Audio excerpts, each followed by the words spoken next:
ওম নমো ভগবতে বাসুদেবায়। হরে কৃষ্ণ, রাধে রাধে। নমস্কার সুধী ভক্তবৃন্দ।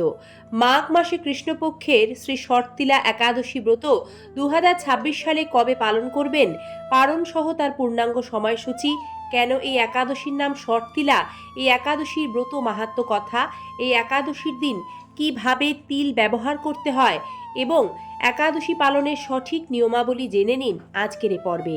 আশা রাখি সকলে পরমেশ্বর ভগবান শ্রীকৃষ্ণের আশীর্বাদে ভালো আছেন। সিংহরায় ডোরবেলে সনাতনী বার্তার নতুন আরও একটি পর্বে সকলকে স্বাগত জানিয়ে একাদশী বার্তার আজকের মূল পর্ব শুরু করছি। দর্শক বন্ধুরা, 2026 সালে মকর সংক্রান্তি বা পৌষ সংক্রান্তি এবং শ্রী শর্তিলা একাদশী ব্রত একই দিনে পালিত হবে। এটি ইংরাজি 14 জানুয়ারি বুধবার পালন করা হবে। একাদশী তিথি জগৎপালক ভগবান শ্রী বিষ্ণু ও মা লক্ষ্মীর উদ্দেশ্যে সমর্পিত। এই একাদশীতে 6টি ভিন্ন উপায়ে তিল ব্যবহার করা হয়, তাই এই একাদশীর নাম শট তিলা। শট অর্থ 6, তিলা অর্থে তিল।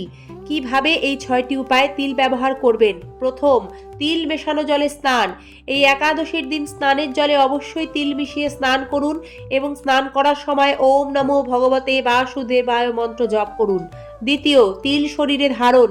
কিছুটা তিল পুটলি করে গলায় বা কবজিতে মাদুলি হিসেবে আপনার সুবিধা মতো ধারণ করুন। তিলের তেল শরীরে মাখুন। তৃতীয়, তিল দিয়ে যজ্ঞ করুন।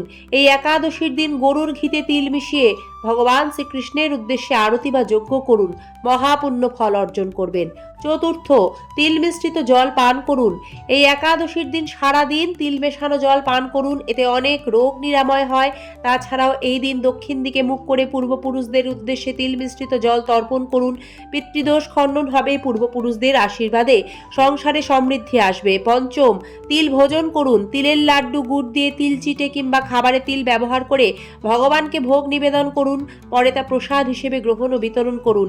এই একমাত্র শর্তিলা একাদশী ব্রত, যেই দিন তিল পঞ্চরবি শস্যের অন্তর্গত হওয়া সত্ত্বেও তিল গ্রহণের শাস্ত্রীয় অনুমোদন রয়েছে, তাই অবশ্যই এই দিন আপনারা ভগবানকে ভোগ নিবেদন করে প্রসাদ হিসেবে তিল গ্রহণ করতে পারেন। ষষ্ঠ, শর্তিলা একাদশীর সবচেয়ে গুরুত্বপূর্ণ নিয়ম, এই একাদশীতে অবশ্যই কালো তিল অভাবী দুস্থ ব্যক্তিদের মধ্যে দান করুন এবং ভগবানকে নিবেদনের পর যে তিলের প্রসাদ থাকবে সেগুলিও সকলের মাঝে বিতরণ করুন।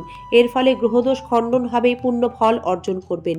বন্ধুরা, যেহেতু মকর সংক্রান্তিতেও তিলের ব্যবহার অপরিহার্য, তাই শর্তিলা একাদশী ও মকর সংক্রান্তি একই দিনে পড়ায় তিলের ব্যবহার বিধি এক্ষেত্রে একই রকম থাকবে।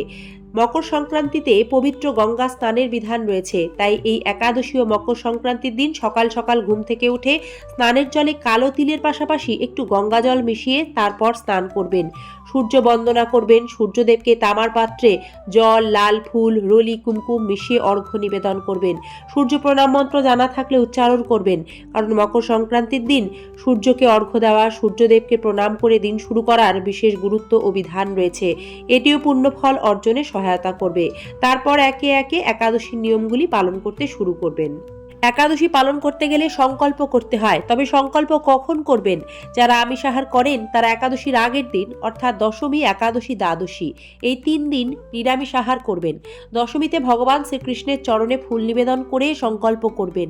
পরদিন অর্থাৎ একাদশী তিথিতে সম্পূর্ণ দিন পালিত হবে এই শর্তিলা একাদশী। যে দিন সংকল্প করবেন সে সময় একাদশীর সংকল্প মন্ত্র পাঠ করবেন। একাদশীর সংকল্প মন্ত্রটি হল একাদশম নিরাহার স্থিতা অহম অপরে হহনি ভক্সামি পুণ্ডরিকাক্ষ শরণং মে ভাবাচ্যুত।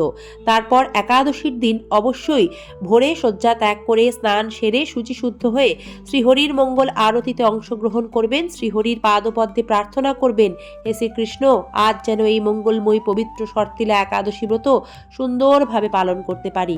তারপর একাদশীর ব্রত মাহাত্ম্য কথা অবশ্যই পাঠ ও শ্রবণ করতে হবে। এই একাদশীর ব্রত মাহাত্ম্য কথাটি হলো এইরূপ: ওম নমো ভগবতে বাসুদেবায়। মাঘ মাসে কৃষ্ণপক্ষিয়া শর্তিলা একাদশী ব্রত মাহাত্ম্য ভবিষ্যত্তর পুরাণে বর্ণিত আছে। যুধিষ্ঠির মহারাজ ভগবান শ্রীকৃষ্ণকে বললেন, হে জগন্নাথ, হে মধুসূদন, মাঘ মাসে কৃষ্ণপক্ষের একাদশী তিথির নাম কি, বিধি বা কি এবং তার কি ফল সবিস্তারে বর্ণনা করুন। ভগবান মনে মনে খুশি হয়ে প্রত্যুত্তরে বললেন, হে রাজন, মাঘ মাসে কৃষ্ণপক্ষের একাদশী শট তিলা নামে খ্যাত। এক সময় দালভ্য ঋষি মুনিশ্রেষ্ঠ পুলস্ত্য ঋষিকে ঋষিকে জিজ্ঞাসা করেছিলেন, মর্তলোকে মানুষেরা ব্রহ্মহত্যা, গোহত্যা, অন্যের সম্পদ হরণ আদি পাপকর্ম দ্বারা নরকে গমন করে। যাতে তারা নরক গতি থেকে রক্ষা পায় তা যথাযথভাবে আমাকে উপদেশ করুন। অনায়াসে সাধন করা যায় এমন কোনো কাজের মাধ্যমে যদি তাদের এই পাপ থেকে উদ্ধারের কোনো উপায় থাকে তবে তা কৃপা করে বলুন। ঋষি পুলস্ত্য প্রসন্ন হয়ে বললেন, হে মহাভাগ, তুমি যথার্থ একটি গোপনীয় উত্তম বিষয়ে প্রশ্ন করেছ। মাঘ মাসে শুচি, জিতেন্দ্রিয়, কাম, ক্রোধ প্রভৃতি শূন্য হয়ে স্নানের পর সর্বদেবেশ্বর ভগবান শ্রীকৃষ্ণের পূজা করবে। পূজাতে কোনো বিঘ্ন ঘটলে কৃষ্ণ নাম স্মরণ করবে। রাত্রিতে অর্চনান্তে হোম করবে। তারপর চন্দন, অগরু, কর্পূর ও শর্করা প্রভৃতি দ্বারা নৈবেদ্য প্রস্তুত করে ভগবানকে নিবেদন করবে। পুষ্পাণ্ড অর্থাৎ কুমড়ো, নারকেল অথবা 100 গুবাক অর্থাৎ সুপারি দিয়ে অর্ঘ্য প্রদান করবে। কৃষ্ণ কৃষ্ণ কৃপালুস্তম গতি নাম গতির ভব ইত্যাদি মন্ত্রে শ্রীকৃষ্ণের পূজা করতে হয়। কৃষ্ণ আমার প্রতি প্রীত হন বলে যথাশক্তি ব্রাহ্মণকে জলপূর্ণ কলস, ছত্র, বস্ত্র, পাদুকা, গাভী, তিলপাত্র দান করবে। স্নানদানাদি কার্যে কালো তিল অত্যন্ত শুভ। হে দ্বিজোত্তম, ওই প্রদত্ত তিল থেকে পুনরায় যে তিল উৎপন্ন হয় ঠিক তত বছর দানকারী স্বর্গলোকে বাস করে।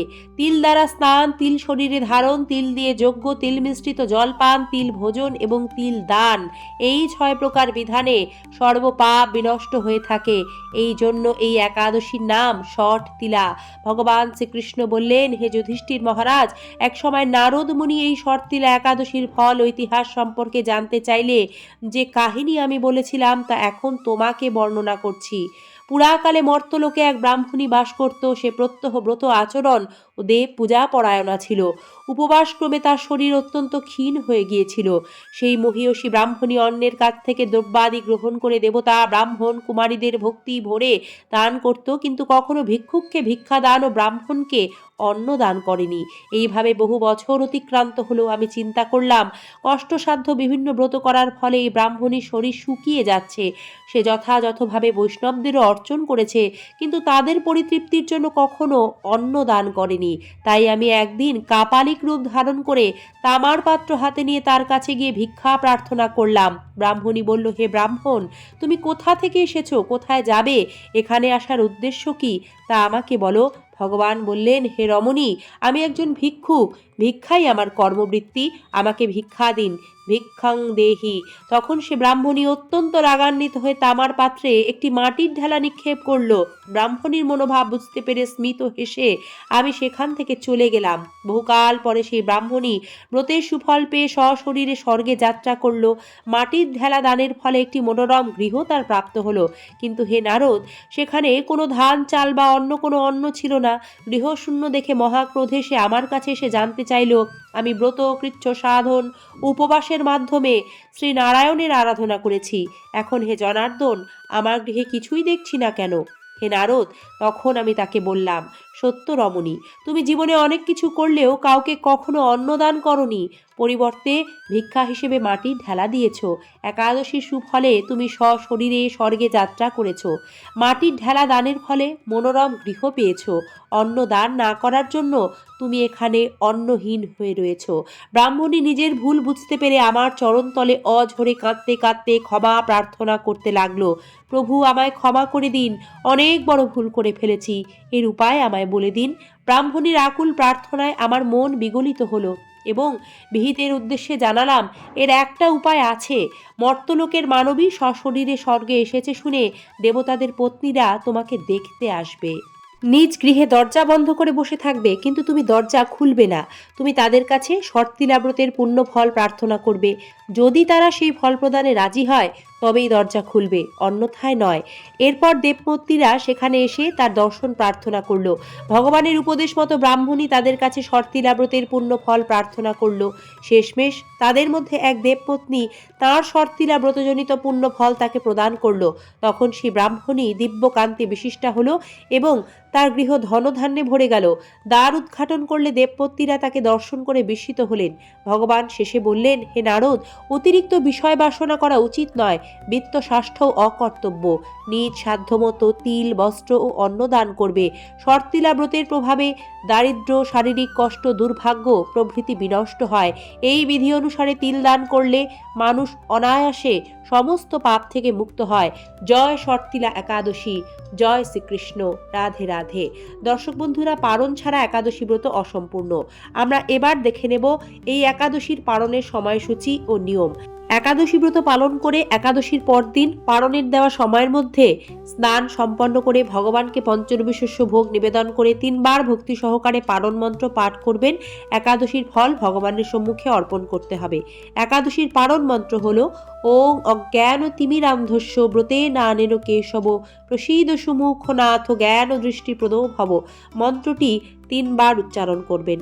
তারপর সে ভোগ কৃষ্ণ প্রসাদ হিসেবে গ্রহণ করে একাদশী ব্রত ভঙ্গ করতে হয়। নচেত শাস্ত্রমতে পূর্ণ একাদশীর ফল লাভ থেকে বঞ্চিত থেকে যেতে হয়। এবার অনেকের মনেই প্রশ্ন থাকবে, যেহেতু এটি মকর সংক্রান্তিতে পড়ছে, আর মকর সংক্রান্তি বা পৌষ সংক্রান্তি মানেই পিঠে পুলি, এই একাদশী শর্তিলা একাদশী হওয়ায় পঞ্চরবি শস্যের অন্তর্গত তিল খাওয়ার শাস্ত্রীয় বিধান থাকলেও চাল, ডাল এইগুলি খাওয়ার অনুমোদন নেই। তাই এটি মকর সংক্রান্তির দিন পড়লেও এই দিন কিন্তু পিঠে পুলি খাওয়া যাবে না, তাহলে ব্রত ভঙ্গ হবে। এছাড়াও একাদশীর দিন কোনো রকম নেশার বস্তু, পঞ্চরবি শস্য ও তার থেকে তৈরি কোনো রকম খাদ্য, তামসিক আহার ভুলেও গ্রহণ করবেন না, তাতেও ব্রত নষ্ট হয়। একাদশী ব্রতের দিন অনুকল্প কৃষ্ণ প্রসাদ গ্রহণ করার বিধান রয়েছে। একাদশীর দিন পরনিন্দা, পরচর্চা, মিথ্যাচার, ক্রোধ, দুরাচারী সহবাস সম্পূর্ণরূপে নিষিদ্ধ। একাদশী ব্রতের মুখ্য উদ্দেশ্যই হল শ্রীকৃষ্ণ ভক্তি লাভ, হরিচরণে পূর্ণ সমর্পণ। শ্রী শর্তিলা একাদশী 2026 সালের পালন করতে হবে ইংরাজি 15ই জানুয়ারি সকাল 7:15 থেকে সকাল 9:21 মধ্যে। এই সময়ের মধ্যে পালনের নির্দিষ্ট নিয়মগুলি পালন করে পালন সম্পন্ন করবেন। একাদশী ব্রত নিজেও পালন করুন, অপরকেও উৎসাহ প্রদান করুন। সকলে ভালো থাকবেন। শ্রীকৃষ্ণ কৃপায় সকলের মঙ্গল হোক। সকলকে ধন্যবাদ পর্বটি সম্পূর্ণ দেখার জন্য।